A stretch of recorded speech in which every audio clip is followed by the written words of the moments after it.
Hey everyone, it's Alicia. Welcome back to my channel and happy Friday to you. Happy Friday! I know many of you are probably really excited for the weekend. I am too. You know, Fridays for us are market day, which is why this video is coming on a little bit late because we have to get to the market early before it's swamped because everything closes Friday afternoon and then it's closed until Saturday night. So everyone goes and hauls their shopping and it's a bit of madness, and then my husband and I usually go for a coffee. So this is coming on a bit later than usual. I just wanted to show you a couple of sneak peeks at some stuff from Miss Sabrina. It's only a tiny sneak peek, folks, because I don't want to reveal any of the bigger stuff, and two projects are still not quite there yet.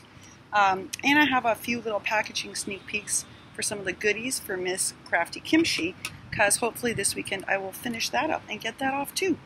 Alright, so let's take a look first at the sneak peek for Miss Sabrina's swap. Now normally, folks, I have a rule that I don't make the same thing for a swap partner that I made last time. And I really do stick to this. And so when I was thinking about my swap with Miss Sabrina, I thought long and hard about what to make her, and I wanted to try stretching my making abilities and make her a bunch of different things. Plus one thing I wanted to make for her last time that failed, I'm better succeeding at this time, and I may actually be able to get it done for this swap. So that's exciting. It's the one I'm still fussing a lot with, but it's getting better. So the one exception is this mini file folders. When I first swapped with Sabrina, I was just learning about shabby, and I didn't know much about it, or I'd done a lot of research, but it was my first time making a bunch of shabby things. So when I created the mini file folders for her, I reverted back to Maggie Holmes, because I was like, girl, that's what you know, whip those up, and they're really cute, and that way she can just alter them and get them off to other people or gift them to other people as a goodie. Well, folks, you know, since then I've learned a lot more about shabbying. So the reason why I'm remaking these for her is because I wanted them to be in her style, which they weren't last time. So this time I did a bunch of distressing of paper, staining of paper, dyeing of paper. I layered over the paper that I'm using for the entire swap. I layered over there, almost the entire swap. I layered over that, some of that, my favorite lace, that really delicate fancy lace with a little bit of the gold, and I had here one of these lovely flatbacks that I hauled for this swap, the little heart, the little shabby heart, and I think she'll like these a lot more, and she'll get a lot more use out of these. But I also made her a few sort of vintagey aged beach themed ones, and you can see Miss Sabrina's got a lot of bling on it, girlfriend. It's got a whole lot of bling, but it's cute. And again, I vintaged everything up. I distressed it, I stained it, so that this is still, even being beachy with the shells, and it's got this like kind of like little beads that look like sand bits, and it's got some shells, and it's quite cute, folks, in person. Now, one of the things Miss Sabrina had said about the work I had made before we swapped is that she really liked my pinwheels, and I didn't make her any. Well, I'm sure glad I didn't, because this swap, it's way more conducive, I think, for pinwheel making. So this only has one coat of the glitter on it right now. It needs another coat. So I don't know if you can see. I'm trying to bring it outside so you could see. But how I make these, folks, is, and I should tell you this too, I learned how to make both of these projects from Tony Craftpurge's tutorials, which are amazing. So I'm going to link both those tutorials below. I learned how to make the pinwheels from Tony, and I learned how to make these file folders. Now, I layer up many sheets of paper. I don't layer up like one sheet. I layer up several to make it look really like a file folder, and I don't glue every bit down so that they get a bit fluffy and dimensional. I'm careful about how I glue so they have texture. This is a little different than Tony's because she uses one sheet and I do a bunch, and I do a lot of now distressing and staining. But I learned how to make these from her, and it's an excellent tutorial, and I learned how to make these beauties from her. The pinwheels, and you don't need a die cutter. I know there are die cutters for it, folks, but I swear to you, these are so easy to make, you never need to own a die cutter for these. You really, really don't. So on this, I've done one coat of the glitter. What I'll tell you now is that I don't want too much glitter. I tested it with glittery accents, and it was too much. I'm going to use a lot of glittery accents in my Christmas projects, but I didn't want that much glitter on these. So what I found is that if I use that really cheap kids glitter glue from Walmart, it was amazing at just giving it a subtle glitter, which on my crappy camera you probably can't see. Even though I brought it outside in case you could. Let me see. No, you really can't. Okay, so they're subtly glittered up. You just have to take my word for it. And I do 2 coats of that. And it does 2 things. It thickens up a little bit, maybe half the density of triple thick, but it also just gives it a nice sheen in the light. You only see it in the light, and I like that. It's a subtle sheen. So I used the paper from the collection, and on this I attached a really cute starfish, as you can see.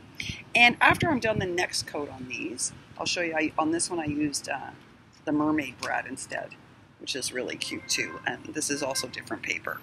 So you can see, so what I do for these pinwheels is I select papers in advance that all coordinate, but that are different to use to make the pinwheels. So one's with a mermaid brad and one's with the starfish brad. I love both of these. They're really great. They're flat back sorting out brads. They don't have those little things on the back. Really, really cute. So after I'm done with the next coat of glue on this, the glue glitter that gives it that sheen, I'm going to do a couple of tests. Both Sabrina and I like to glitter up the edges of our rosettes, and so I'm tempted to do a little funky glittering on some of these and see what it looks like, because I made extra so I could test these out and see if I like that. And I might also, I'm gonna do one with distressing and glittering and see how I feel about it. So those are the pinwheels. So both of these projects I learned from Tony Craftpurge. You don't need a die for either, and they're super cute handmade ephemera. So I will link those tutorials down below for those of you who want to learn how to make these. Super easy, folks, and so cute. And then you could always attach this to a straw. You could add a sentiment. You could build up some paper behind it and make a wand. You can do all sorts of things. I just like to send them to people to use as ephemera in any way they want to use it. Alright, so that was your sneak peek of Miss Sabrina's project, and now I'm just going to show you a little packaging of Miss Anne's stuff. So I hauled these cute little heart wands, which I love, and I was going to build up like a tulle thing around it to make it look like a rattle, because I put a package of sequins in there, as you can see, a sequins mix from here. And I normally would leave it loose so it could jingle and you could rattle it like this, but I'm scared because so many times I've seen in unboxings that the sequin thing opens and spills everywhere, and it's so hard for the person. So I decided to give up the aesthetic for safety, and I put it in a little bag and closed it up with Maggie Holmes washi. So that's in there, folks, and it's just a cute little tulle shaker. I attached a little pink ribbon underneath that, and I glued on one of those pink hearts. So why didn't I put the ruffle? Because it would look really cute with a ruffle for packaging, but then she can't reuse it, and I want her to be able to reuse this. So I was like, don't do that. I'm all into reusability. So I thought that way it's also like something Anne would have that I've never seen these at home. So they're really cute, and they're amazing for making all sorts of things. So I wanted to give that to Anne, so I didn't want to add that ruffle. And it's sort of the same thing. Like, I don't have a lot of packaging supplies here. Oh, clearly I don't, I've told you that.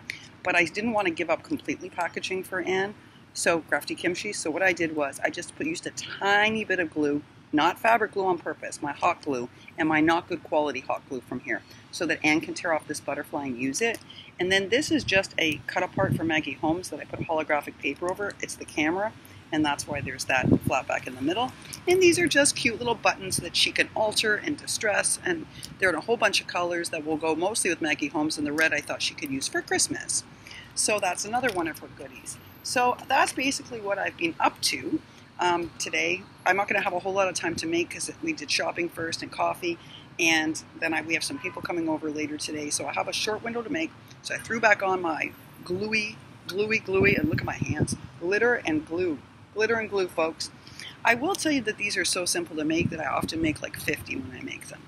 I'm not doing that this round because I don't want to haul home, like 40, but that's okay. They're really, really easy to make, so I seriously encourage you to check out those tutorials by Tony, because they're really great.